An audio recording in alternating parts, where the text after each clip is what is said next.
புத்தகத்தை நாம் தியானித்து கொண்டு வருகிறோம். இதிலிருந்து ஒரு சில காரியங்களை நாம் தியானிக்க போகிறோம். எனக்கு தேவன் கொடுத்திருக்கிறதான வெளிப்பாடு பார்க்கும்போது, தேவன் எனக்கு என்ன சொல்லி தேவன் எனக்கு என்ன வெளிப்படுத்துகிறாரோ அந்த வெளிப்படுத்துகிற அந்த காரியத்தை தான் நான் உங்களிடத்தில் கொண்டு வருகிறேன். ஆகையினாலே தேவன் எனக்கு வெளிப்படுத்தாத காரியங்களை என்னுடைய சொந்த மொழிபெயர்ப்போ இல்லை சொந்த இன்டர்பிரட்டேஷனோ நான் கொடுத்து பேசுகிறது கிடையாது. ஆகையினாலே முக்கியமாக இந்த வெளிப்படுத்தல் விசேஷத்தில் பார்க்கும்போது நிறைய சிம்பாலிக்கான நிறைய காரியம் இருக்கிறத பார்க்கலாம். நிறைய காரியங்கள் இருக்குது சிம்பாலிக்காக. குதிரைகளை குறித்து பேசுகிறார்கள், பொற்கலசத்தை குறித்து பேசுகிறார்கள், எக்காலத்தை குறித்து பேசுகிறார்கள், யுத்தங்களை குறித்து பேசுகிறார்கள். ஒவ்வொரு வித்தியாசப்பட்ட நிறங்கள் இருக்கிறது, பலவிதமான காரியங்கள் இருக்கிறது. இந்த காரியங்கள் எல்லாத்தையும் பார்த்தீங்கன்னா ஒவ்வொருவரும் வித்தியாசப்பட்ட அவர்களுக்கு கிடைத்திருக்கிறதான வரலாற்றை வைத்தும் பின்னணிகளை வைத்தும் அவர்களுக்கு கிடைத்திருக்கிற புரிந்துணர்வை வைத்தும் பலர் இதை வியாக்கியானம் செய்கிறார்கள். ஆகையினாலே அந்த வியாக்கியானத்திலே ஒன்றோடு ஒன்று சில வேளைகளிலே சேர்ந்திருக்கும், சிலது ஒன்றோடு ஒன்று சேராமல் இருக்கும். இதில் நிறைய வாக்குவாதங்கள் இன்னும் தொடர்ந்தேச்சியாக நடந்து கொண்டு தான் இருக்கிறது.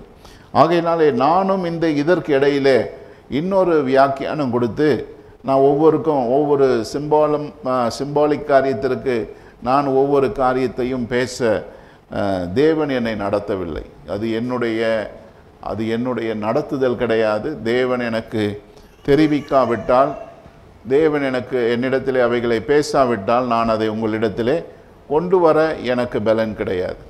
ஆகையினாலே தேவன் எனக்கு என்ன சொல்லி இருக்கிறாரோ, தேவன் எனக்கு எதை வெளிப்படுத்துகிறாரோ அதை நான் உங்கள் மத்தியிலே நான் கொடுக்க விரும்புகிறேன்.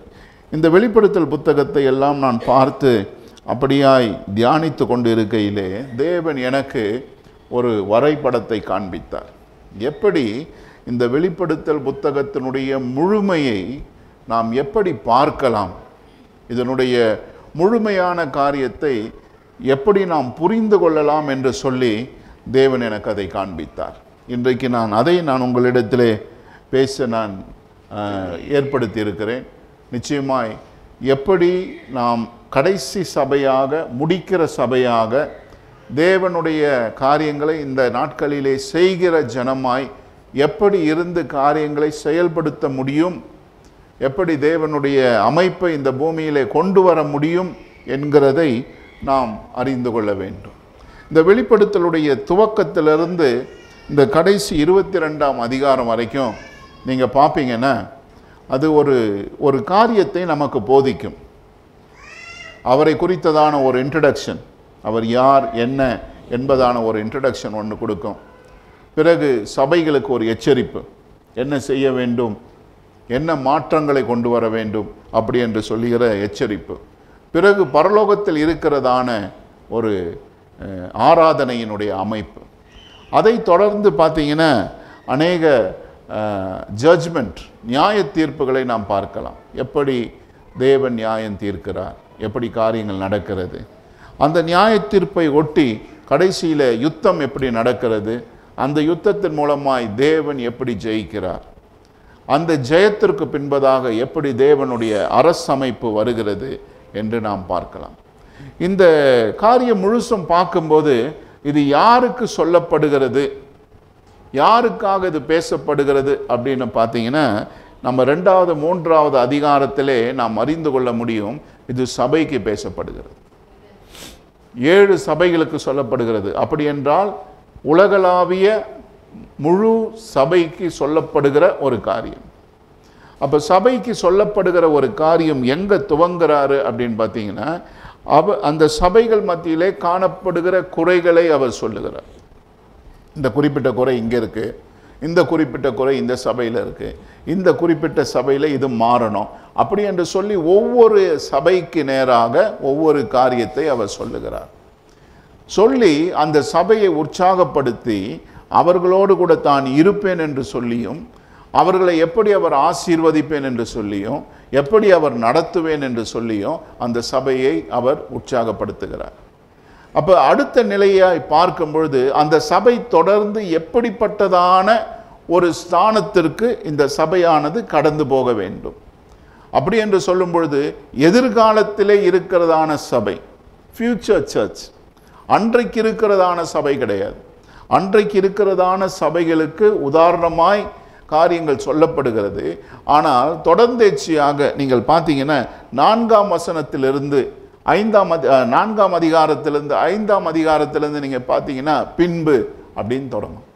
அதற்கு பின்பு நடந்த காரியம் அப்படின்னா அந்த குறிப்பிட்ட சம்பவத்திற்கு பின்பதாக நடக்க போகிற எதிர்காலத்திலே செயல்பட போகிற அந்த காரியங்களை அவர் என்ன செய்கிறாரு? யோவானுக்கு விளக்குகிறார். இதில் விசேஷமாக இந்த பகுதியில் நீங்கள் அறிந்து கொள்ளுகிற ஒரு காரியம்னா, இயேசு கிறிஸ்து அவராகவே சபைக்கு டீல் பண்ணுகிற ஒரு காரியத்தை பார்க்க முடியும். அவர் என்ன செய்கிறாரு? பேசுகிறார். யார் மூலமாக? யோவான் மூலமாக அவர் ஜனங்களுக்கு பேசுகிறதான ஒரு காரியம். இயேசு கிறிஸ்து யோவான் மூலமாக ஜனங்களுக்கு சொல்லுகிறார். என்ன சொல்றாரு அப்படின்னா, அந்த சபைக்கு நேராய் வரவேண்டிய செய்தியை, சபைக்கு நேராக என்ன சொல்லணுமோ, அவங்க எங்கே மாறணுமோ, தொடர்ந்தேர்ச்சியாக என்ன நடக்கணுமோ அதை சபைக்கு சொல்லுகிறார். இந்த சபைக்கு சொல்லுகிற இந்த காரியத்தையும் நான் தொடர்ந்தேர்ச்சியாக இயேசு கிறிஸ்துவனுடைய வாழ்க்கையிலே நடந்திருக்கிற ஒரு காரியத்தையும் கொஞ்சம் நான் ஒப்பனை செய்து பார்க்கும் பொழுது அது எனக்கு ரொம்ப உதவியாக இருக்கிறது. ஏனென்றால் இந்த சபையானது இன்றைக்கு இந்த வெளிப்படுத்தலை படிக்கும் பொழுது நிறைய பேருக்கு வருகிறது என்னன்னா, ஒரு பயம் வந்துடும். ஏன்னா அங்கே இருக்கிற காரியத்தை எல்லாம் படிக்கும் பொழுது, உபத்திரவங்களை படிக்கும் பொழுது, யுத்தங்களை படிக்கும் பொழுது, சம்பவங்களை படிக்கும் பொழுது ஒரு பயம். ஐயோ என்ன நடக்குமோ, ஏதாகுமோ, எப்படி ஆகுமோ அப்படின்னு சொல்லுகிற ஒரு பயம். ஆனால் இதை எல்லாவற்றையும் இந்த சம்பவத்தினுடைய முடிவை நீங்கள் பார்க்கும் பொழுது நீங்கள் அறிந்து கொள்ளுகிற ஒரு காரியம் என்னன்னா, தேவன் வெல்லுகிறார். God wins. எல்லா நிலையிலும் அவர் வெல்லுகிறார். தேவன் இந்த யுத்தங்களை, போராட்டங்களை எல்லாவற்றையும் வென்று கடைசியாக அவர் என்ன செய்கிறார் என்று பார்த்தீங்கன்னா, சபையை மீட்டு நிரந்தரமான ஒரு விடுதலைக்கு, நிரந்தரமான ஒரு மீட்புக்கு சபையை கொண்டு செல்லுகிறதை நாம் பார்க்கலாம். நிரந்தரமான ஒரு மீட்புக்கு நேராய் சபையை கொண்டு வந்து இவர் ஜெயித்து, அப்படின்னா நம்ம இந்த வெளிப்படுத்தல் படிக்கும் பொழுது நாம் தெரிந்து கொள்ள வேண்டிய ஒரு காரியம்னா, திட்டவட்டமான ஜெயம் இருக்கிறது. திட்டவட்டமான ஒரு ஜெயம். இந்த காரியங்கள் எல்லாம் பார்த்து நம்ம ஒருவேளை குழம்பி போய் பயந்து போய் ஐயோ என்ன ஆகுமோ ஏதாகுமோ அப்படின்னு நம்ம பார்க்கறத விட அதனுடைய முடிவை பார்ப்போமானால் நாம் என்ன அறிந்து கொள்ளலாம்? திட்டவட்டமாய் தேவன் ஜெயிக்க போகிறார். அவர் தோற்க மாட்டார். அவருடைய ஜெயத்தின் மூலமாக என்ன செய்கிறாரு? எந்த சபைக்காக அவர் பேசுகிறாரோ, எந்த சபைக்காக அவர் யுத்தம் பண்ணுகிறாரோ அந்த சபையை அவர் என்ன செய்வார்? அவர் ஜெயிக்க வைத்து, அவர் ஜெயித்து அந்த ஜெயத்தை அந்த சபைக்கு கொடுத்து அந்த சபையை தேவனுடைய வலது பாரிசத்திலே உட்கார வைக்கிறார். அப்படியாக அந்த சபை எப்படி தேவனுடைய வலது பாரிசத்தில் இருந்து அரசாளுகிறது, எப்படி தேவனுடைய வலது பாரிசத்திலிருந்து காரியங்களை செயல்படுத்துகிறது என்பதை அந்த கடைசி 2-3 அதிகாரங்களிலே நாம் திட்டவட்டமாய் பார்க்க முடியும். எப்படி தேவன் காரியங்களை அரசாட்சி செய்கிறார். இந்த ஒப்பனையை பார்க்கும் பொழுது இயேசு கிறிஸ்துவனுடைய வாழ்க்கையும் எனக்கு தோன்றுகிறது. ஏன்னா இயேசு கிறிஸ்துவனுடைய வாழ்க்கையில் எப்படி காரியங்கள் நடப்பிக்கிறது?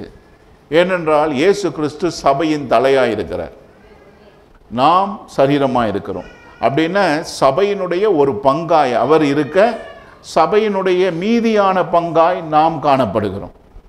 சபையினுடைய ஒரு பங்கு இயேசு கிறிஸ்து, சபையினுடைய சரீரமாக அவர் தலையாக, நாம் சரீரமாக காணப்பட இந்த தலையாகிய கிறிஸ்து இந்த பாதை வழியாக எப்படி கடந்து போயிருக்கிறார்?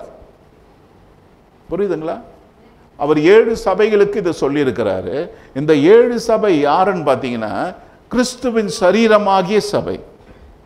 அப்ப கிறிஸ்துவின் சரீரமாகிய சபை இந்த காரியங்கள் வழியாய் கடந்து போய் ஜெயத்தை எடுக்குமானால் தலையாகிய கிறிஸ்து எப்படி இதை முன்னோடியாக கடந்து போயிருக்கிறார்?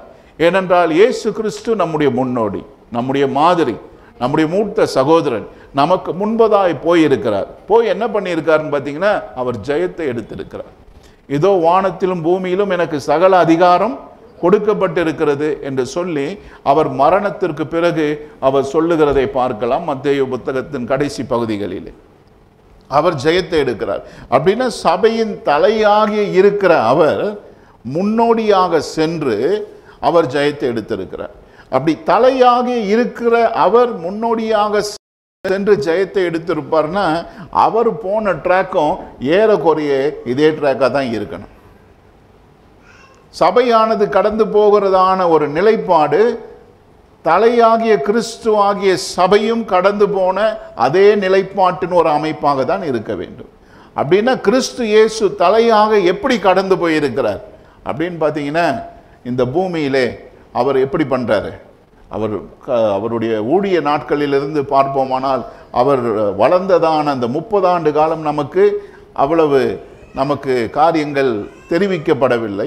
ஆனால் அந்த 30 ஆண்டு காலத்திலிருந்து நீங்கள் 3.5 ஆண்டு பார்த்தீங்கன்னா, 3.5 ஆண்டு 30 ஆண்டு காலத்திலிருந்து 3.5 ஆண்டு அவருடைய ஊழியம் வெளிப்படுத்தல பார்த்தீங்கன்னா அதே 3.5 ஆண்டினுடைய காரியத்தை நாம் பார்க்கலாம்.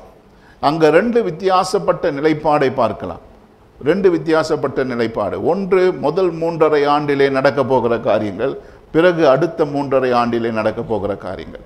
அப்படி 2 காரியங்களை பார்க்க இந்த இடத்திலே நாம் என்ன நம்முடைய கவனத்தை செலுத்துவோமானால், அந்த முதல் 3.5 ஆண்டிலே இயேசு கிறிஸ்துவனுடைய ஊழியம் எப்படி இருந்தது? அவருடைய ஊழியம் ரொம்ப ஈஸியாக கிடையாது இல்லையா? அவருடைய ஊழியம் எப்படி இருந்துச்சு? அநேக உபத்திரவன் மத்தியிலே அவரை அநேக நேரத்திலே கொல்ல பார்த்தார்கள். அவரை அநேக நேரமாய் தூஷணமாய் பேசினார்கள். அவர் இந்த பூமியிலே தேவனுடைய குமாரனாய் இந்த பூமியிலே அவர் பிறந்து அவர் ஊழியங்கள் செய்ய அவரை பிசாசின் குமாரன் என்று சொன்னார்கள். பிசாசு இவர் அப்படின்னு சொன்னாங்க.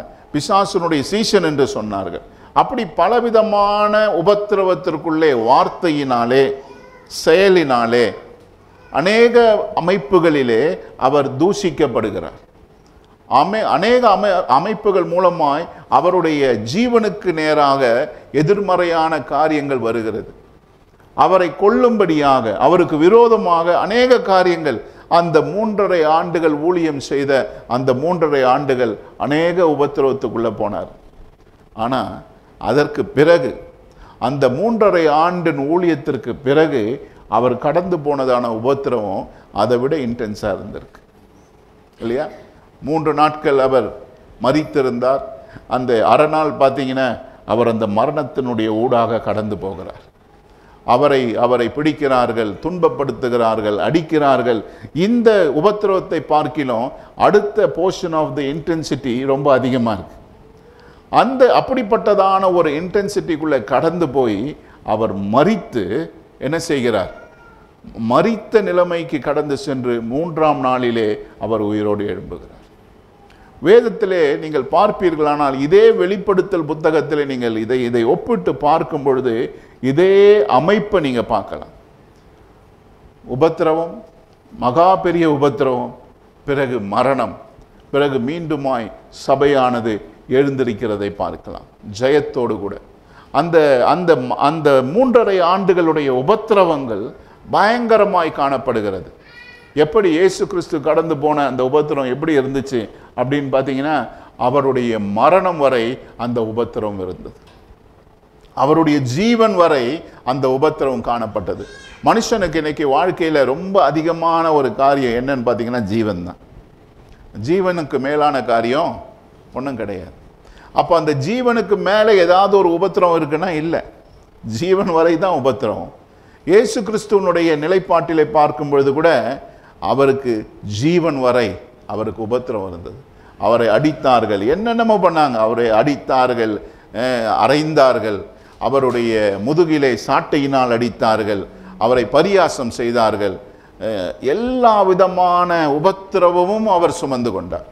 வார்த்தையிலும் சரீரத்திலும் மனதிலும் எப்படியெல்லாம் அவர் உபத்திரவப்படுத்தப்படுமோ அப்படி எல்லா விதமான உபத்திரத்தின் வழியாக அவர் கடந்து சென்று மரணம் வரை அவர் தன்னை ஒப்பு கொடுத்தார். அந்த மரணத்திற்கு பிறகு நடந்த ஒரு காரியம் என்னன்னு பார்த்தீங்கன்னா, அவர் ஜெயித்தார். அந்த யுத்தம் பயங்கரமாக இருந்துச்சு. அந்த கடந்து போனதான அந்த யுத்தம் பயங்கரமான ஒரு யுத்தமாக இருக்க, அந்த யுத்தம் முடிந்த பிறகு அவர் 3ஆம் நாளிலே ஜெயத்தோடு கூட எழும்புகிறார். அங்கு ஏற்பட்டிருக்கிற காரியங்கள் பார்த்தீங்கன்னா, இயற்கைக்கு அப்பாற்பட்டதான ஒரு அமைப்புகள் அந்த இடத்துல செயல்பட்டு மரித்து போன அவருடைய சடலத்திலே 3 நாட்களுக்கு பிறகு பிதாவாகிய தேவன் ஜீவனை கொடுத்து அவர் எழுப்பி அந்த சபையை நிறுத்துகிறதை பார்க்கலாம். இன்றைக்கு நான் இந்த வெளிப்படுத்தலில் அதே காரியத்தை நான் காட்ட முடியும். ஆனால் அது நிறைய கான்ட்ரவர்ஷியலான ஒரு காரியத்தை பேசுகிற மாதிரி இருக்கும். ஆனால் எப்படி மரித்து அவர்கள் கிடந்து அந்த 2 சாட்சிகளுக்குள்ளாய், அந்த 2 சாட்சிகளை நான் எப்படி பார்க்கிறேன் என்று சொன்னால், பழைய ஏற்பாட்டு புதிய ஏற்பாட்டு சபையாக நான் அதை பார்க்கிறேன். மரித்திருக்கிறதான அந்த 2 சாட்சிகளை ஜீவன் சென்று அதை உயிர்ப்பித்து தேவன் காரியங்களை செயல்படுத்துகிறதை நான் பார்க்கிறேன். அப்போ என்ன நடந்ததோ, இயேசு கிறிஸ்துவனுடைய வாழ்க்கையில் என்ன நடந்ததோ அதே காரியங்கள் வெளிப்படுத்தல் புத்தகத்தில் ரெக்கார்ட் பண்ணப்பட்டிருக்கு. ஆனால் இயேசு கிறிஸ்து தலையாக சென்று காரியங்களை செயல்படுத்தினார். இந்த வெளிப்படுத்தல் புத்தகத்திலே கிறிஸ்துவனுடைய சரீரமாக நாம் கடந்து போகிறோம். நான் இதை இன்னும் ஒப்பிட்டு பார்க்கும் பொழுது, இயேசு கிறிஸ்து தனி ஒருவராய் அவர் ஜெயித்த ஜெயத்தை பார்க்கிலும் சபையாகிய நாம் ஜெயிக்கிற ஜெயம் இன்னும் அதிகமாய் காணப்படுகிறது. ஏன்னா இயேசு கிறிஸ்து அவர் ஜெயித்து விட்டார், தனி ஒருவராக ஜெயித்து விட்டார். ஆனால் சபையாக நாம் ஜெயிக்கும் பொழுது அது ஒரு மனுஷனுடைய கீழ்ப்படிதல் இல்லை, ஒரு சபையினுடைய கீழ்ப்படிதல். ஒரு சபையினுடைய கீழ்ப்படிதல் இட் டிமாண்ட்ஸ் மோர். ஒரு மனுஷனுடைய கீழ்ப்படிதல் போயிட்டு ஒருவர் தன்னை அர்ப்பணித்தால் அது முடிந்து விடுகிறது. ஆனால் சபையினுடைய கீழ்ப்படிதல் ஒருவருடைய கீழ்ப்படிதல் அல்ல, ஒரு கூட்டத்தினுடைய கீழ்ப்படிதல். அப்போ ஒருவருடைய கீழ்ப்படிதலுக்கு விரோதமாக அத்தனை எதிர்ப்புகள், உலகத்தின் அமைப்புகள் எதிர்த்து நின்று வந்திருக்கும் பொழுது, ஒரு கூட்டத்தினுடைய கீழ்ப்படிதலுக்கு உலக அமைப்புகள் எவ்வளவு தூரம் எதிர்க்கும் என்பதை நாம் அறிந்திருக்க வேண்டும். அதனுடைய எதிர்ப்புகள் அதிகமாக இருக்கும். அப்படி என்றால் இந்த சபையானது கடந்து போகிற உபத்திரவங்களும் நிச்சயமாய் அதிகமாக இருக்கும். ஏனென்றால் இது அநேகருடைய கீழ்ப்படிதல். இயேசு கிறிஸ்து ஒருவராய் அவர் ஜெயித்தார். ஆனாலும் அந்த ஜெயம் இன்னும் பரிபூர்ணப்படவில்லை. அப்படி என்றால் அவர் ஜெயித்து நமக்கு ஏற்படுத்தினார். ஆனால் அந்த ஜெயத்திலே சபையாகிய நாம் முழுமை அடையும் பொழுதுதான் இந்த பிரயாணமே முழுமை அடைகிறது. அப்படி என்றால் இயேசு கிறிஸ்து மரித்தார், ஜெயித்தார், பிதாவினுடைய வலது பாரிசத்தில் போய் உட்கார்ந்துட்டாரு. ஆனாலும் இன்றைக்கு அவருடைய சரீரமாக, கிறிஸ்து இயேசுவினுடைய சரீரமாக இன்றைக்கு நாம் எல்லாரும் ஜெயிக்க அவர் காத்திருக்கிறார். நாம் எல்லோரும் சேர்ந்து ஜெயிக்கும் பொழுதுதான் கிறிஸ்துவானவர் அந்த சபையோடு கூட இணைந்து இந்த ஜெயமானது கொண்டாடப்படுகிறது. அப்படின்னா இயேசு கிறிஸ்து ஜெயித்த ஜெயத்தை பார்க்கிலும் சபை ஜெயிக்க வேண்டியது மிகவும் அவசியமான ஒரு காரியமாக இருக்கு. அதற்காக தான் இயேசு கிறிஸ்து காத்து கொண்டிருக்கிறார். ஏன்? சபையாகிய நாம் ஜெயிக்க வேண்டும் என்று சொல்லி. அப்போ இங்கே கடந்து போகிறதான உபத்திரவங்கள், இந்த குதிரை என்ன சொல்லுகிறது, இந்த பொற்கலசம் என்ன சொல்லுகிறது, அந்த எக்காலம் என்ன சொல்லுகிறது, அது ஒவ்வொன்றையும் ஆராய்வதை விட எனக்கு என்ன தோணுகிறது என்றால், நாம் கடந்து போக வேண்டியதான காரியம் அதிகமாக இருக்கிறது. அதற்கு என்ன தேவை என்று பார்ப்போமானால் கீழ்ப்படிதல் தேவை. ஏன்னா நம்முடைய முன்னோடியாகிய கிறிஸ்து என்ன பண்ணாரு அப்படின்னு பார்த்தீங்கன்னா, தன்னை தாழ்த்தி கீழ்ப்படிந்தார். தன்னை தாழ்த்தி மரணம் வரை ஒப்பு கொடுத்தார். இன்றைக்கு சபையாகிய நாம் மரணம் வரை ஒப்பு கொடுக்க ஆயத்தமாக இல்லை. மரணத்தின் ஊடாக சபை கடந்து போக ஆயத்தமா இல்லை. ஆனால் நம்ம தெரிஞ்சுக்க வேண்டியது என்னன்னா, நாம் மரணத்தின் ஊடாக கடந்து போக வேண்டும். நம்ம அந்த ஒரு அர்ப்பணிப்புக்கு நாம் ஆயத்தமாக வேண்டும். வருகிறதான உபத்திரவத்திற்கு நாம் பயந்து ஓட முடியாது. ஏனென்றால் வேதத்தில் எந்த இடத்திலும் உபத்திரம் வரும்பொழுதோ, சோதனை வரும்பொழுதோ யாரும் தப்புவிக்கப்பட்டது கிடையாது. எந்த இடத்திலும் நம்ம அதை பார்க்க முடியாது. வனாந்திரத்திலே ஜனங்கள் உபத்திரவப்பட்டார்கள், தேவன் அவர்களோடு கூட இருந்தார், அவர்களை வழி நடத்தினார், அவர்கள் ஜெயித்தார்கள், தேசத்திற்குள் பிரவேசித்தார்கள். கிறிஸ்து இயேசு உபத்திரவத்துக்குள்ளே கடந்து போனார், வனாந்திரத்திலே போனார், பிசாசினால் சோதிக்கப்பட்டார். 40 நாட்கள் பிசாசினால் சோதிக்கப்பட்டு அவர் அவனை ஜெயித்தார். எல்லா நிலைப்பாடிலும் இதை தான் நம்ம பார்க்க முடியும். எந்த இடத்திலும் ஒரு எஸ்கேப் தியரியை நம்ம பார்க்கவே முடியாது. பவுல் சொல்லுகிறார், என்ன சொல்றாரு?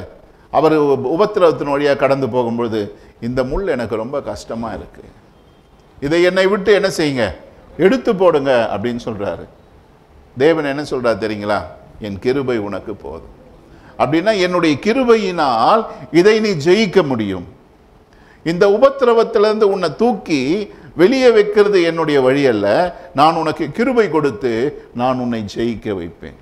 வெளிப்படுத்தல் புத்தகத்திலே நாம் பார்க்கிற வசனங்களிலே பார்க்கலாம், கடைசி வரை இதை உறுதியோடு கூட நீ பிடித்து கொண்டு இருப்பாயானால், hold fast to what you have received. நீ என்ன கேட்டாயோ, நீ என்ன பெற்றுக்கொண்டாயோ, அதை என்ன செய், இறுதி வரை உறுதியோடு கூட நீ பிடித்திருப்பாயானால். அப்படின்னா என்ன அர்த்தம்? அதை விட்டுவிடக்கூடியதான இடம், சூழ்நிலைகள், பல காரியங்கள் வந்தாலும் நீ அதை உறுதியோடு கூட பிடித்திருப்பாயானால் நீ ஜெயிக்க முடியும். ஜெயிக்கிறவனுக்கு ஜீவ கிரீடத்தை நான் கொடுப்பேன். அப்படின்னா நம்ம இன்னைக்கு எதுக்கு ஆயத்தமாகணும் அப்படின்னா, என்ன உபத்திரம் வரப்போகுது, என்ன நடக்க போகுது அப்படின்னு சொல்லிட்டு அதில் நம்முடைய கவனத்தை செலுத்தாம, என்ன நடந்தாலும் எது வந்தாலும் எப்படி கிறிஸ்து ஜெயித்தாரோ அதே போல நாம் ஜெயிக்க தேவன் நமக்கு கிருபை உள்ளவராயிருப்பார், அவர் போதுமானவராயிருப்பார். ஆகையினாலே இந்த காலகட்டத்தில் சபையாகிய நாம் செய்ய வேண்டிய காரியம் என்ன அப்படின்னு பார்த்தீங்கன்னா, அர்ப்பணிப்பு, கீழ்ப்படிதல், ஒப்பு கொடுத்தல். முழுமையாய் நம்மை ஆண்டவருக்கு ஒப்பு கொடுத்து, ஆண்டவரே உம்முடைய காரியம் என்ன, உம்முடைய அமைப்பு என்ன, நீங்க என்ன விரும்புறீங்க, நீங்க என்ன செய்யணும்னு விரும்புறீங்க, அதற்கு நேராக என்னை அர்ப்பணிக்கிறேன், என்னை ஒப்பு கொடுக்கிறேன். உம்முடைய காரியத்தை கேட்க, உம்முடைய காரியத்தை நான் பெற்றுக்கொள்ள, உம்முடைய காரியத்தை இந்த பூமியில நிலைப்படுத்த என்னை அர்ப்பணிக்கிறேன் அப்படின்னு சொல்லிட்டு முழுமையாக ஒப்பு கொடுக்கப்படுகிறதான ஒரு நிலைப்பாடை தான் இன்றைக்கு தேவன் நம்மிடத்தில் எதிர்பார்க்கிறார். அந்த நிலைப்பாட்டுக்கு நேரே நம்மை அர்ப்பணித்து போவோமானால் நிச்சயமாக நாம் சபையாக நாம் வெல்ல முடியும். ஏன்னா வெளிப்படுத்தலுடைய சுருக்கமே அதுதான், காட் இஸ் வின்னிங், தேவன் ஜெயிக்கிறார். பயங்கரமான யுத்தம், பயங்கரமான யுத்தம். அந்த யுத்தத்தினுடைய காரியங்களை நீங்கள் பார்க்கலாம். நீங்கள் வீட்டுக்கு சென்று அந்த பகுதிகளை வாசித்து பாருங்கள். வெளிப்படுத்தல் 17ஆம் அதிகாரம் 1ஆம் வசனத்திலிருந்து 19ஆம் அதிகாரம் 5ஆம் வசனம் வரை நீங்கள் வீடுகளுக்கு சென்று வாசித்து பார்க்கலாம். அந்த பகுதியில் எப்படி தேவன் யுத்தம் செய்கிறார், தேவன் எப்படி ஜெயிக்கிறார், சத்ருவானவனை எப்படி அவர் முடங்கடிக்கிறார். அதில் பலவிதமான ஒப்பனைகள் கொடுக்கப்பட்டிருக்கும். ஒரு பெண்ணாக ஒரு ஒப்பனை, பாபிலோனிய பெண்ணாக, ஒரு விபச்சாரியாக, பலவிதமான ரீதிகள் அந்த இடத்துல கொடுக்கப்பட்டிருந்தாலும் அந்த நிலைப்பாட்டிலே தேவன் எப்படி ஜெயிக்கிறாரு, தேவன் எப்படி வெல்கிறார், அங்கு தேவன் செய்கிறதான யுத்தம் பார்க்கும்பொழுது இயற்கைக்கு அப்பாற்பட்டதாய், சிருஷ்டிப்பு எல்லாம் அவருக்கு உதவி செய்கிறதாய், அவருடைய கையின் படைப்புகள் எல்லாம் அவருக்கு உதவி செய்கிறதாய். அவர் யுத்தத்திற்கு போவதற்கு முன்பதாக அவர் என்ன சொல்றாருன்னா, பட்சிகளுக்கு கட்டளையிடுகிறார், மிருகங்களுக்கு கட்டளையிடுகிறார், பறவைகளுக்கு கட்டளையிடுகிறார். என்ன சொல்றாரு? நான் ஜெயிக்க போகிறேன், அந்த ஜெயிப்பினுடைய காரியத்தை வந்து தின்னும்படியாக, அந்த பிணங்களை தின்னும்படியாக வர சொல்றார். யாரை கூப்பிடுறாரு? பட்சிகளையும் மிருகஞ்சீவன்களையும். ஏன்? நான் ஜெயிக்க போகிறேன் அப்படின்னா அவர் அந்த யுத்தத்திற்கு போவதற்கு முன்பதாகவே ஜெயமானது நிர்ணயிக்கப்பட்டதை அவர் அறிந்தவராயிருக்கிறார். ஏன்னா யுத்தம் செய்கிறவர் நீங்களும் நான் அல்ல, தேவன் யுத்தம் செய்கிறார். இந்த சம்பவம் முழுசா நீங்க படிக்கும் பொழுது சபை வந்து யுத்தம் போடுகிறதாக நீங்கள் பார்க்க முடியாது, சபை யுத்தம் செய்கிறதாக நீங்கள் பார்க்க முடியாது, தேவன் யுத்தம் செய்கிறதை தான் நீங்கள் பார்க்க முடியும். ஆகையினாலே சபையாக நாம் தெரிந்து கொள்ள வேண்டிய ஒரு காரியம் என்னன்னு கேட்டீங்கன்னா, நாம் யுத்தம் செய்ய போறது கிடையாது, நாம் போராட போவது கிடையாது, நாம் ஜெயிக்க போவதல்ல, நமக்காக தேவன் யுத்தம் பண்ண போகிறார். ஏன் தேவன் நமக்காக யுத்தம் பண்றார்னா, நாம் எந்த அளவுக்கு அவரை சாருகிறோம், எந்த அளவுக்கு அவரை நம்புகிறோம், அவர் எந்த அளவுக்கு நம்மை தன்னுடைய ஜனமாக தன்னுடைய மகனாக அவர் ஏற்றுக்கொண்டு, தன்னுடைய சபையாக அவர் ஏற்றுக்கொண்டு, அவர் நமக்காக யுத்தம் செய்கிறபடினாலே அவருடைய யுத்தம் நிச்சயமாய் ஜெயிக்கும். இன்றைக்கு நீங்களும் நானும் யுத்தம் போட்டோம்னா சில நேரத்தில் நம்ம நினைக்கலாம், என் ஜபம் பத்தலைன்னா யுத்தம் பண்ண முடியாது, என் வேத வாசிப்பு சரியில்லைன்னா நான் தோத்துருவேன், என் வாழ்க்கை சரியில்லைன்னா நான் தோத்துருவேன் அப்படின்னு சொல்லிட்டு நமக்குள்ள பலவிதமான இன்செக்யூர்ட் ஃபீலிங் இருக்கும். ஆனால் நமக்காக தேவன் யுத்தம் பண்றார். நமக்காக தேவன் யுத்தம் பண்ணுகிறதுனால அந்த யுத்தத்தின் முடிவு நிச்சயமாய் வெற்றியாய் தான் இருக்க போகிறது. ஏனென்றால் அதை தான் தீர்க்க தரிசனமாய் வெளிப்படுத்தல பார்க்கிறோம். அவர் திட்டவட்டமாய் ஜெயிக்கிறார், பிசாசானவனை முடங்கடிக்கிறார் நிரந்தரமாய். ஆகையினால தான் இந்த இடத்துல நீங்க பார்க்கிற ஒரு காரியம் என்னன்னா, 19-20 அதிகாரத்தில் நிரந்தரமான ஒரு மீட்பை அவர் கொடுக்கிறார். நிரந்தரமான மீட்புனா அதற்கு மேலே அவன் வருவதில்லை, சோதனைக்காரன் அதற்கு மேல் வருவதில்லை, அவன் நிரந்தரமா அவனுக்கு ஒரு முடிவு கட்டுறார்.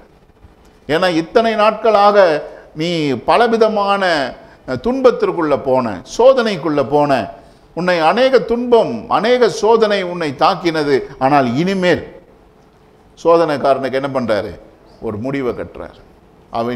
அவன் உனக்கு விரோதமாய் செயல்பட முடியாது. ஏன் தெரியுங்களா அந்த நிலை கொண்டு வராரு? The church has been tested to the maximum to believe that they have been redeemed. அந்த சபையானது சோதனையினுடைய உச்சகட்டம் வரை சென்று தன்னை என்ன நிரூபித்திருக்கிறது என்றால், நாங்கள் தேவனுடைய ஜனம் என்று நிரூபித்திருக்கிறது. சோதனையினுடைய உச்சகட்டத்திற்கு போகும்பொழுதுதான் இவங்க என்ன ஜெயித்தவர்கள் என்று சொல்லி நிரூபணமாய் சொல்ல முடியும். ஒரு சின்ன லெவலில் நீங்கள் ஜெயித்துட்ட உடனே நீங்கள் அந்த ஜெயத்தினுடைய அந்த முழுமையை நம்ம சொந்தம் கொண்டாட முடியாது. உதாரணத்திற்கு சொல்லப்போனால், ஒரு ஆட்டம், ஒரு கேமாக இருந்தாலும், ஒரு போட்டியாக இருந்தாலும், ஒரு சின்ன லெவலில் நடத்துவாங்க, ஸ்டேட் லெவலில் நடத்துவாங்க, நேஷ்னல் லெவலில் நடத்துவாங்க. அதுக்கப்புறம் வேர்ல்டு லெவலில் போன பிறகு அவன் உலகத்தில் அவன் தலை சிறந்த ஒரு வெற்றியாளராக வந்துட்ட பிறகு அதுக்கப்புறம் இன்னும் அவன் போட்டி போட வேண்டிய போட்டியாளர்கள் கிடையாது. ஏன்? அவன் பெரிய நிலை வரைக்கும் அவன் போட்டி போட்டு அவன் தன்னை நிரூபித்திருக்கிறான். அந்த பெரிய நிலையில வந்து ஒருவன் தன்னை நிரூபித்திருப்பானால் நாம் அறிந்து கொள்ள வேண்டியது, அவன் நிறைய சின்ன போட்டிகளை அவன் பார்த்து அவைகள் எல்லாவற்றையும் வென்று ஜெயித்து வந்தபடியினால் தான் அவன் இந்த இடத்துல அவன் வந்து நிற்கிறான்.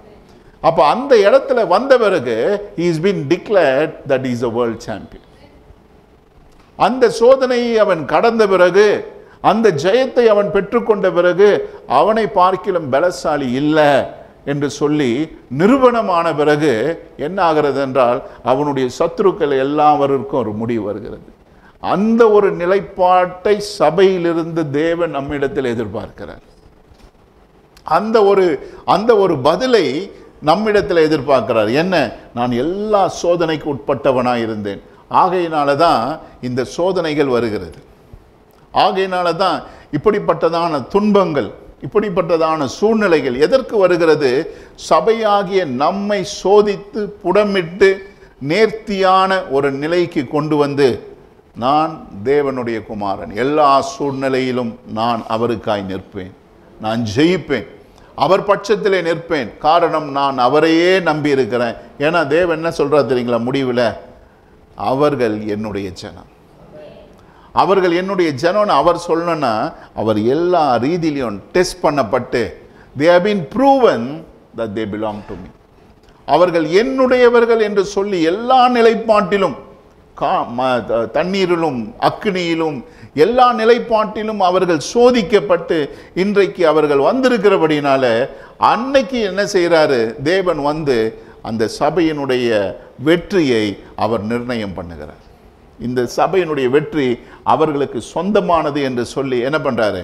அவர்களுக்கு அந்த வெற்றியினுடைய நிர்ணயத்தை கொடுத்து என்ன பண்ணுறாருன்னு பார்த்தீங்கன்னா, இயேசு கிறிஸ்து ஜெயித்த பிறகு என்ன நடந்துச்சு அவருக்குன்னா, பிதாவினுடைய வலது பாரிசத்திலே அவர் உட்கார்ந்தார். வெளிப்படுத்தல் புத்தகத்திலே நீங்கள் அதை தான் பார்க்கலாம். 20ஆம் அதிகாரம், வெளிப்படுத்தல் 20ஆம் அதிகாரம். நிறைய வசனம் படிக்கணும், அதனால் நீங்கள் நோட் பண்ணி வச்சுக்கோங்க. வெளிப்படுத்தல் 20ஆம் அதிகாரம் 1லிருந்து 15 வரைக்கும் பார்த்தீங்கன்னா, எப்படி சபையாகிய நாம் கிறிஸ்துவோடு கூட இருந்து எப்படி சிங்காசனத்தில் உட்கார்ந்து அவரோடு கூட அரசாளுவோம் என்று நாம் பார்க்கலாம். எப்படி அவரோடு கூட நாம் அரசாளக்கூடிய, ஏன்னா முதல்ல பார்த்தீங்கன்னா இயேசு கிறிஸ்து பிதாவினுடைய வலது பாரிசத்தில் போய் உட்கார்றாரு. அவர் மரித்தார், அவர் ஜெயித்தார், பிதாவின் வலது பாரிசத்தில் உட்கார்றார். இந்த ஸ்தானத்தில் என்ன நடக்குதுன்னு பார்த்தீங்கன்னா, சபையாகிய நம்மையும் அவர் என்ன செய்கிறாரு, வெற்றி சிறந்த சபையாகிய நம்மையும் பிதாவினுடைய வலது பாரிசத்திலே அவரோடு கொண்டு போய் சேர்க்கிறார். அங்கே உட்கார்ந்து என்ன செய்கிறாங்க அப்படின்னு பார்த்தீங்கன்னா, கிறிஸ்துவோடு கூட சேர்ந்து அவர்கள் ஆளுகை செய்கிறார். அவர்கள் ஆளுகை செய்கிற ஒரு வருஷம் கொடுக்கப்பட்டிருக்கிறது 1000 வருஷம் என்று சொல்லி. 1000 என்று சொல்லும்போது வெறுமனே 1000 கிடையாது, அந்த எண்ணத்திற்கு முடிவு கிடையாது, அந்த லக்கத்திற்கு முடிவு கிடையாது. அப்படிப்பட்டதான ஒரு கால அளவுக்கு சபையானது சென்று ஆளுகை செய்து வழி நடத்துகிற ஒரு அரசமைப்பை ஏற்படுத்துகிறதான ஒரு நிலைப்பாட்டில் தேவன் என்ன செய்கிறார், எல்லாவற்றையும் புதிதாக்குகிறார். ஆமென். சபையானது ஆளுகை செய்யும் பொழுது எது ஆளுகை செய்ய போகுதுன்னா, ஓட்ட உடைச்சல ஆளுகை செய்யாது. அவர் ஒரு புதிய பரிமாணத்தை அவர் உண்டு பண்ணுகிறார். அந்த புதிய பரிமாணம் எந்த பரிமாணத்திற்கு ஒப்பா இருக்கிறது என்று பார்த்தீங்கன்னா, எந்த பரிமாணத்தை மனுஷன் ஆதியிலே இழந்தானோ அந்த பரிமாணத்தை மீண்டுமாய் கொண்டு வந்து மனுஷனுக்கு கொடுக்கிறார். இதில் பார்த்தீங்கன்னா நீங்கள் டோட்டலான ஒரு மீட்பின் பணியை பார்க்கலாம். எப்படி மனுஷனுக்காக ஏற்படுத்தின அந்த ஆதியிலே உண்டாக்கப்பட்ட பரிமாணத்தை மனுஷன் எப்படி இழந்து போனானோ, அந்த இழந்து போன பரிமாணமானது மீண்டுமாய் கிறிஸ்துவின் மூலமாய் கொண்டு வந்து அந்த பரிமாணத்திற்கான ஒரு வழியை ஏற்படுத்தி அதை அடைந்த பிறகு அதே பரிமாணத்தை மீண்டுமாய் கொடுக்கிறார்.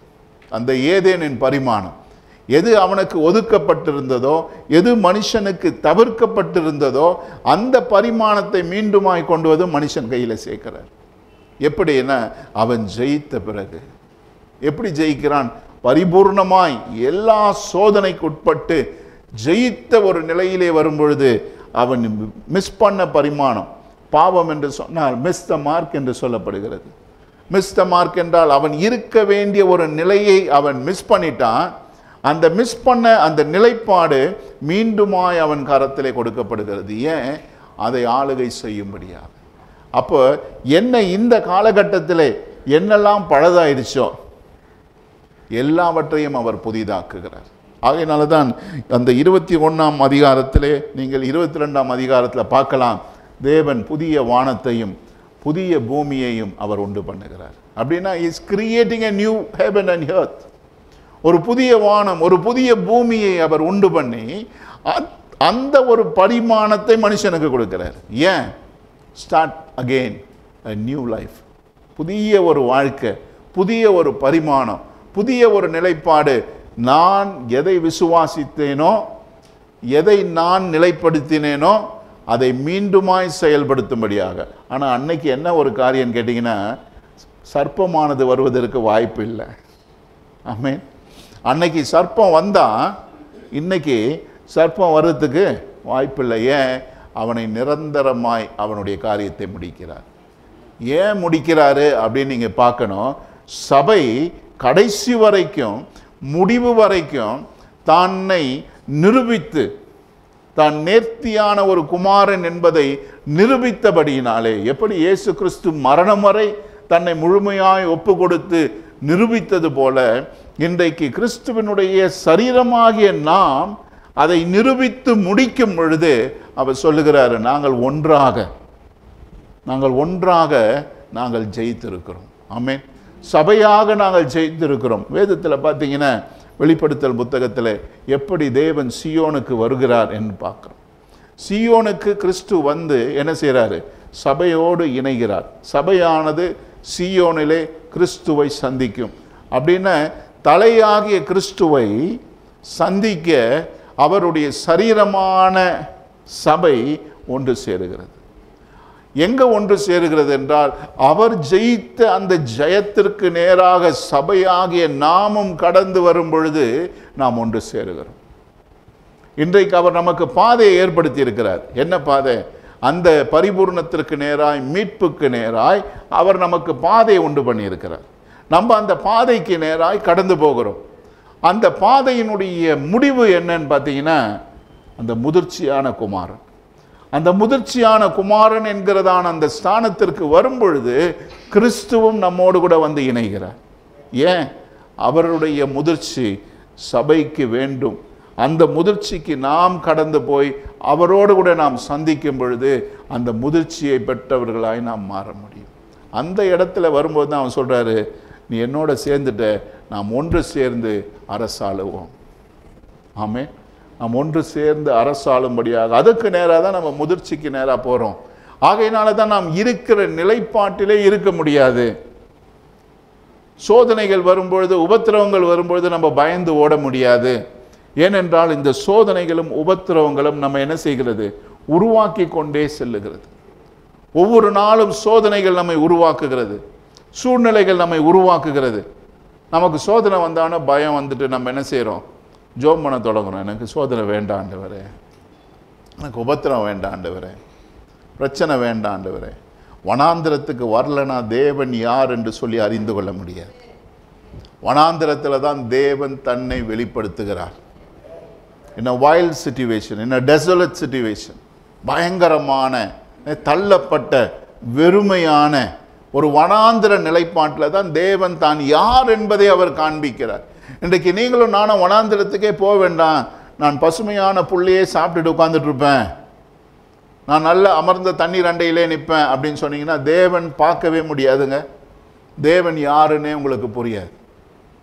தேவன் யாருன்னே புரியாது. நான் ஒரு நாள் என்னுடைய மகளோடு கூட பேசி கொண்டு இருக்கும்போது என் மக ஒரு வார்த்தை சொன்னான், இன்னைக்கு எனக்கு தேவையே ஒன்றும் இல்லை, என் தேவைகள் எல்லாம் நிறைவேற்றப்படுகிறது, தேவை ஒன்றும் இல்லை, எல்லாம் நிறைவாக இருக்கிறது. எனக்கு தேவைன்னு ஒன்று வரும்பொழுது என்னுடைய ஆவிக்குரிய நிலைப்பாடு இன்னும் மாறும். ஏன்? தேவை வரும்பொழுது யார்கிட்ட போய் தேவை நிறைவாகும் பொழுது தேட வேண்டிய அவசியம் வரமாட்டேங்குது.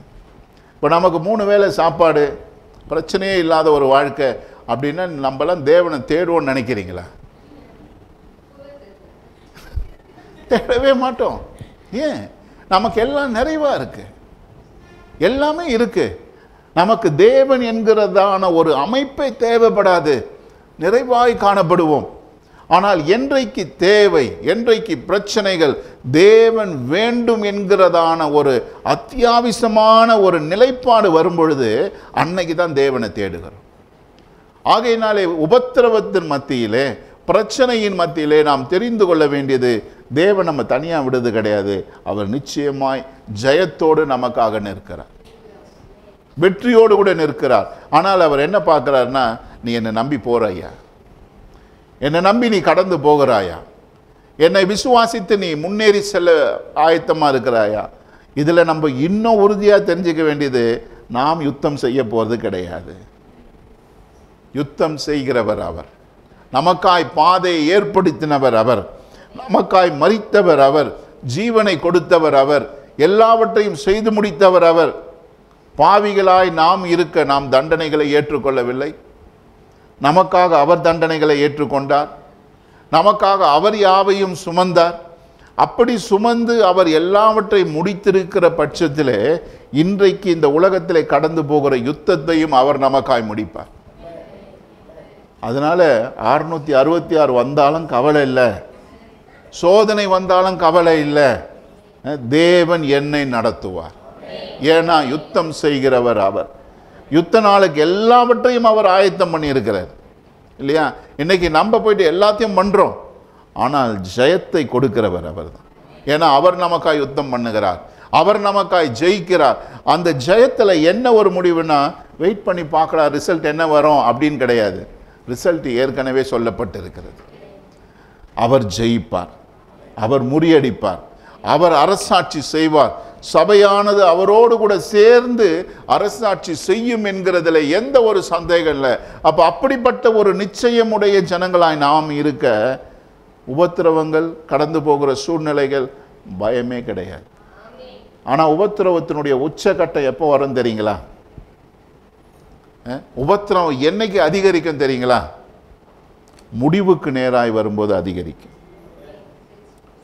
3.5 ஆண்டுகள் இயேசு கிறிஸ்துவனுடைய வாழ்க்கையிலே நிறைய உபத்திரவம். ஆனால் முடிவுன்னு வரும்பொழுது உபத்திரவத்தினுடைய எல்லைகள் பெரிதாகிவிட்டது. ஏன்? Is going to finish. அவர் முடிக்க போகிறார், முடித்து ஜெயத்தை எடுக்க போகிறார். அப்படிப்பட்ட ஒரு நிலைப்பாட்டிலே தான் உபத்திரவங்கள் அதிகரிக்கும். அந்த உபத்திரவங்கள் அதிகரிக்க இன்னொரு நிலைப்பாடு என்ன அப்படின்னு பார்த்தீங்கன்னா, எந்த அளவுக்கு நம்ம துல்லியமாகிறோமோ அந்த அளவுக்கு தான் உபத்திரவங்களை பார்க்க முடியும். நீங்களும் நானும் காம்ப்ரமைஸ் ஆக தொடங்கிட்டோம்னா நமக்கு உபத்திரவமே கிடையாது. எல்லாத்துக்கும் சரி சாமி, ஆமாம் சாமி, ஓகே சாமி அப்படின்னு எல்லாத்துக்கும் நம்ம என்ன செய்துட்டோம்னா, அப்படியே இணங்கி போய்விட்டோம்னா இந்த உலகத்தில் நீங்கள் உபத்திரவமே பார்க்க மாட்டீங்க. உங்களுடைய வாழ்க்கையில் எதிர்மறையான காரியங்கள் எழும்பலைன்னா தெரிஞ்சுக்கங்க, நீங்கள் எல்லாத்துக்கும் காம்ப்ரமைஸ் ஆகுறீங்க. நீங்கள் போகிற பிரயாணம் ரொம்ப கடினமாக இருக்குன்னு நீங்கள் தெரிஞ்சுக்கிட்டீங்கன்னா நீங்கள் தெரிஞ்சுக்க வேண்டிய காரியம், நான் என் பாதையில் போயிட்டுருக்கிறேன். ஏன்னா கிறிஸ்துவனுடைய அமைப்பு இந்த உலகத்திற்கு அப்பாற்பட்டது. கிறிஸ்துவனுடைய அன்பு இந்த உலகத்திற்கு பைத்தியம். கிறிஸ்துவனுடைய வழி இந்த உலகத்திற்கு வினோதமானது. ஆகையினாலே நாம் அந்த வழியிலே கடந்து போகும் பொழுது நிச்சயமாய் உலகத்திலே உபத்திரவங்கள் அதிகரிக்கும். அப்போ நம்ம எந்த அளவுக்கு நம்முடைய வாழ்க்கையிலே, நம்முடைய உடன்படிக்கையிலே, நம்முடைய பிரதிஷ்டையிலே, நம்முடைய கீழ்ப்படிதலிலே இன்னுமாய் அதிகமாய் அதிகமாய் அதிகமாய் கவனம் செலுத்தி அந்த முதிர்ச்சிக்கு நேராய் நாம் கடந்து போக போக என்ன ஆகும் அப்படின்னு பார்த்தீங்கன்னா, உபத்திரவங்கள் அதிகமாகும். அந்த உபத்திரவங்கள் அதிகமாகும் பொழுது ஃபார்முலா என்ன? முதிர்ச்சி அடைகிறான். அப்போ முதிர்ச்சிக்கு நேராக வரப்போகிறது என்ன? முடிவு. முடிவுக்கு அது அடுத்ததாக வரப்போகிறது ஜெயம். ஆமென். அப்போ இன்னைக்கு சபையாகிய நாம் எந்த அளவுக்கு துல்லியம் அடைகிறோமோ, துல்லியம் அடைகிறதான அந்த நிலைப்பாடிலே நாம் என்ன செய்கிறோம்? முடிவை கொண்டு வருகிறோம். ஆமென்.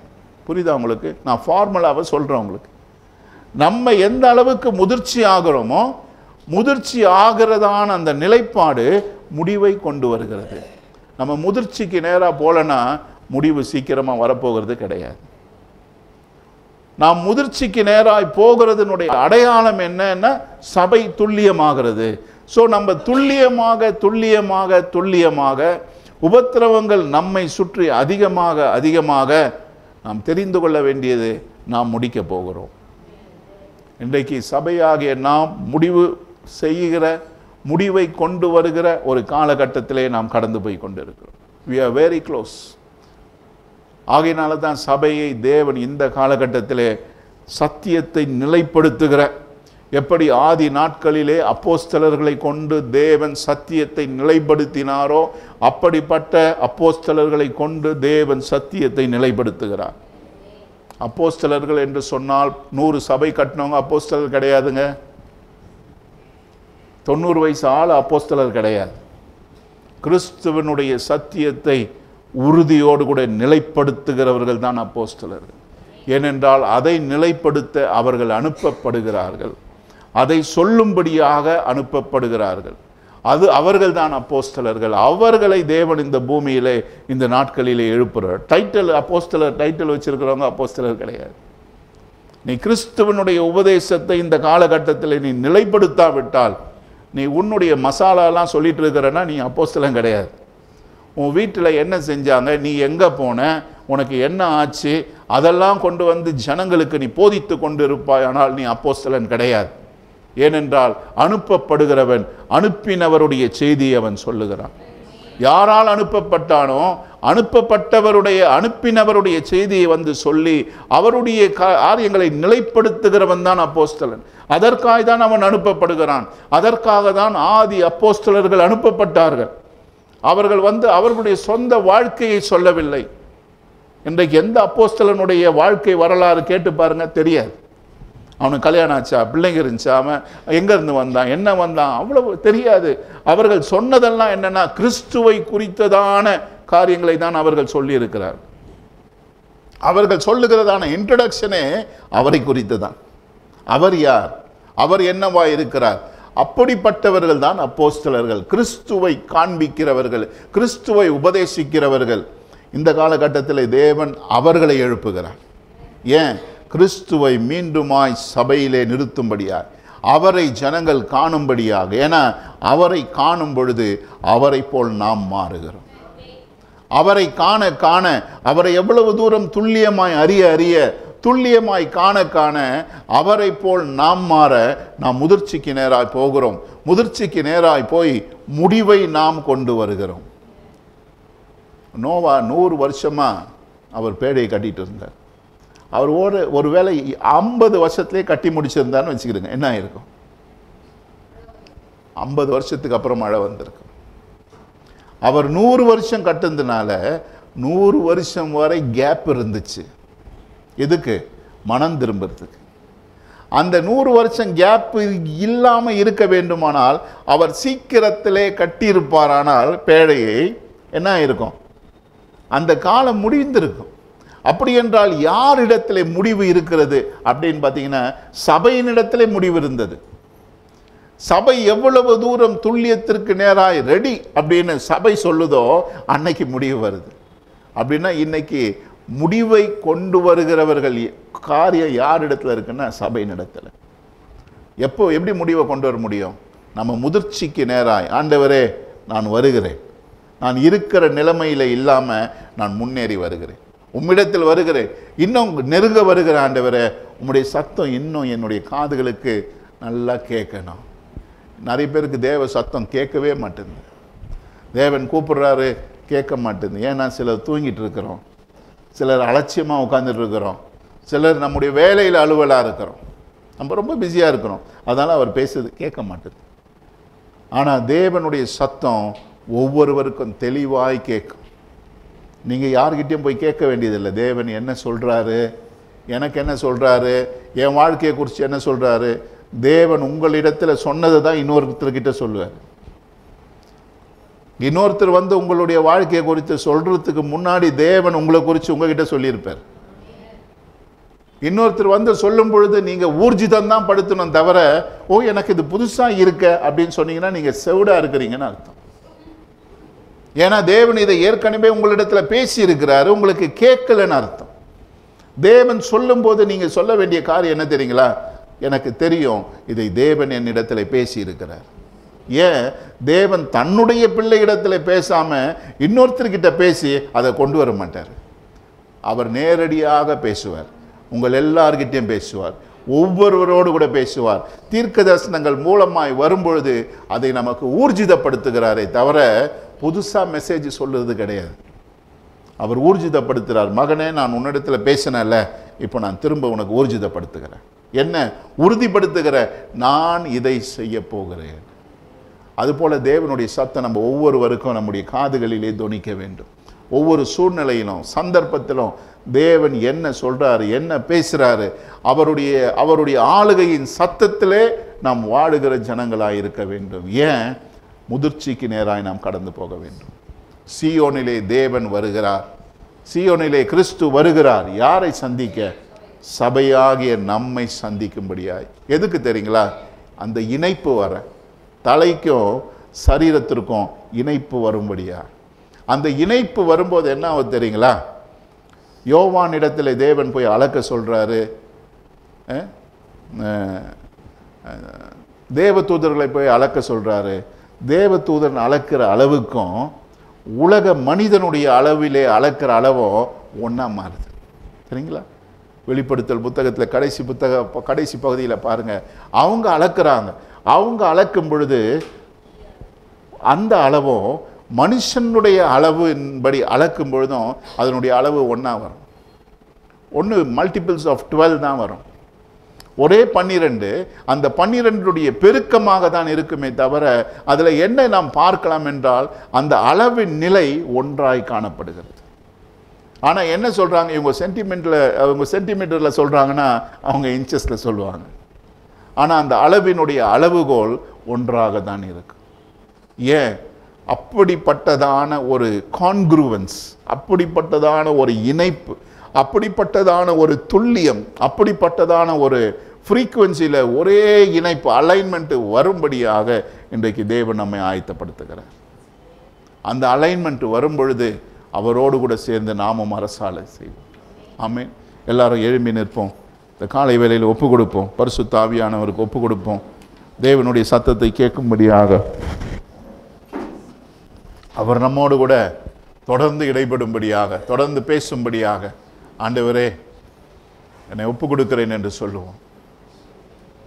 நம்மை அவர் கொண்டு செல்ல, எப்படி கிறிஸ்துவானவர் உபத்திரவங்களுக்குள்ளே கடந்து சென்று, எப்படி அவர் ஜெயித்து அவர் பிதாவினுடைய வலது பாரிசத்தில் உட்கார்ந்து இருக்கிறாரோ, இன்றைக்கு சபையாகிய நாமும் இந்த ஒரு அமைப்புக்குள்ளே கடந்து சென்று ஜெயிக்க நம்மை ஆயத்தமாக வேண்டும். இயேசு கிறிஸ்து கெத்செமனே தோட்டத்திலே அவர் உட்கார்ந்து சொன்ன காரியம் என்ன தெரியுங்களா? உம்முடைய சித்தம் நிறைவேறட்டும். 3.5 ஆண்டு ஊழியம் முடிவுக்கு வர, மற்ற ஒரு பகுதி துவங்க, அந்த ஊழியத்தினுடைய இன்னும் ஒரு இன்டென்சிஃபைடான ஒரு நிலை துவங்குவதற்கு முன்பதாக அவர் ஏறெடுத்த ஜெபம் என்னன்னா, உம்முடைய சித்தம் நிறைவேறட்டும்.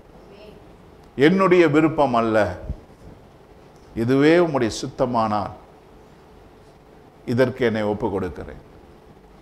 என்னுடைய பாத்திரம் நீங்கட்டும் ஆண்டவரே. ஏனென்றால் நான் இந்த 3.5 ஆண்டுகள் கடந்து வந்ததே பெரிய காரியம். பிதாவே என்னுடைய பாத்திரம் நீங்கட்டும் அப்படின்னு சொல்றாரு. ஆனால் சொல்றாரு, ஆகிலும் உம்முடைய சித்தம் நிறைவேறட்டும். மாமிச ரீதியாய் அவர் கடந்து வந்து, அவர் வந்த வேதனையிலே அவர் சொல்லுகிற காரியத்தை பார்க்கலாம்.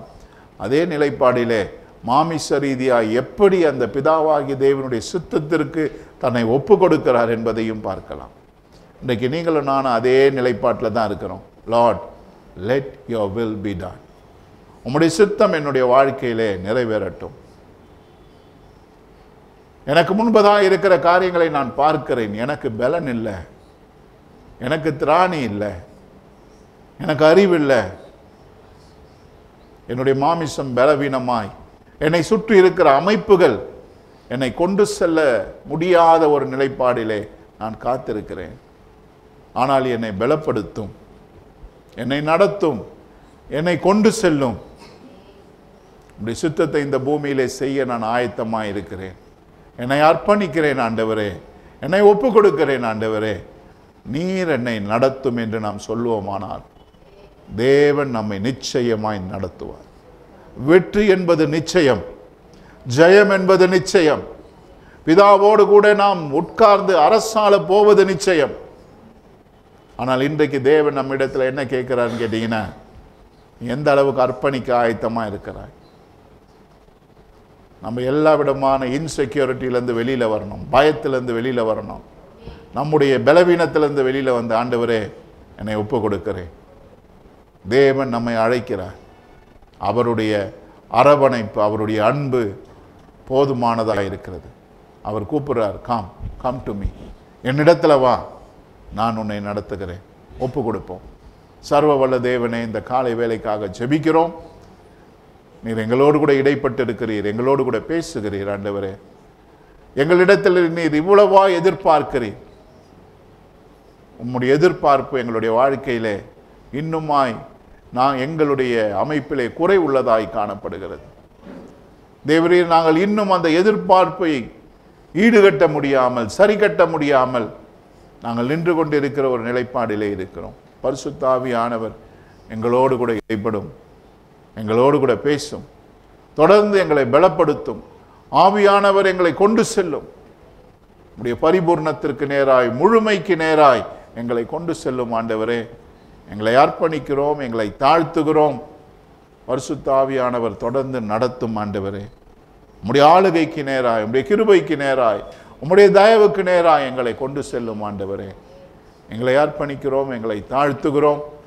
எங்கள் மனக்கண்களை திறந்தருளும், எங்களுக்கு போதியும். நாங்கள் மாற வேண்டிய இடம் திருந்த வேண்டிய இடம், ஆண்டவரே மனஸ்தாபப்பட வேண்டிய இடம், நாங்கள் ரட்சிக்கப்பட வேண்டிய இடம், அவைகள் எல்லாவற்றையும் எங்களுக்கு காண்பியும் ஆண்டவரே.